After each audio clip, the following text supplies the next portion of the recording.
جاتے ہیں تو سونے سے وضو بھی ٹوٹ جاتا ہے. امتی اور نبی میں فرق یہ ہے کہ نبی سو جائے وضو نہیں ٹوٹتا, امتی سو جائے وضو ٹوٹ جاتا ہے. وضو کے 4 فرائض ہیں, تیمم کے 3 فرائض ہیں, غسل کے بھی 3 فرائض ہیں. اللہ اللہ میں عرض کر رہا ہوں, امام الانبیاء علیہ تحیت و ثنا نے فرمایا صبح اٹھو گرہوں کو کھول دیا کرو. سرکار نے فرمایا جب تم رب کو یاد کرو گے, یا اللہ تیرا شکر ہے تو نے مجھے مرنے کے بعد دوبارہ زندہ کر دیا. فرمایا جب یہ تم کہو گے تمہاری ایک گرہ کھل جائے گی. فرمایا جب تم فجر کی نماز کے لیے وضو کرو گے, فرمایا تمہاری دوسری گرہ بھی کھل جائے گی. جب تم فجر کی نماز پڑھو گے تو تمہاری تیسری گرہ بھی کھل جائے گی. سبحان اللہ. لمحہ فکریہ ہے, آیا ہم فجر کو اٹھ کر یہ تینیں گرہیں کھولتے یا آگے نہیں کھولتے؟ تو ہم نے اپنا محاسبہ کرنا ہے. ہمارے ہم معاشرے میں باتیں بڑی ہیں. تو میرے پاس کئی لوگ آتے ہیں, کہتے ہیں روزگار نہیں ملتا, نوکری نہیں ملتی, سروس نہیں ملتی, نوکری ہے, دکانداری ہے, لاکھ روپے تنخواہ ہے, لیکن اس میں کوئی برکت نہیں ہے.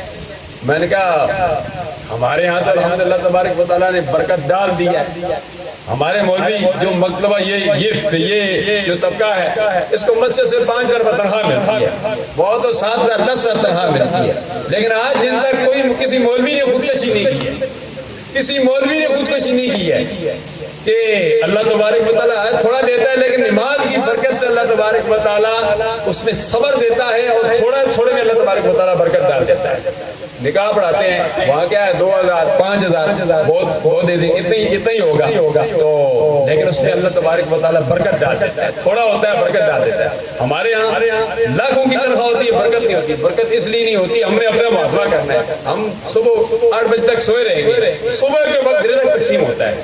اللہ کے پیارے حبیب علیہ تحیت و ثنا نے فرمایا صبح اٹھا کرو, صبح رب کو یاد کیا کرو, صبح کے وقت رزق تقسیم ہوتا ہے. اب جب صبح نہیں اٹھیں گے, صبح رب کو یاد نہیں کریں گے, شیطان کو خوش کریں گے تو شیطان تو خوش ہوتا ہے. اس لیے جب ہم شیطان کو صبح خوش کریں گے, سوئے رہیں گے, تو پھر ہماری رزق میں برکت کیا ہوگی.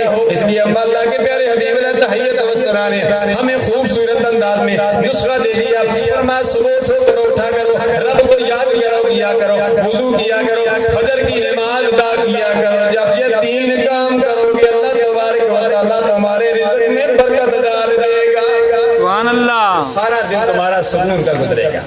آج سے وعدہ کرو کہ ہم نے 5 وقت کی نماز ادا کرنی ہے. ارادہ کرو, وعدہ کرو, انشاءاللہ اللہ مدد فرمائے گا. جب نیت ہو نا, اپنے ہاتھ کھڑے کر دیے, اللہ تبارک و تعالیٰ ان ہاتھوں کو آباد فرمائے. اللہ تبارک و تعالیٰ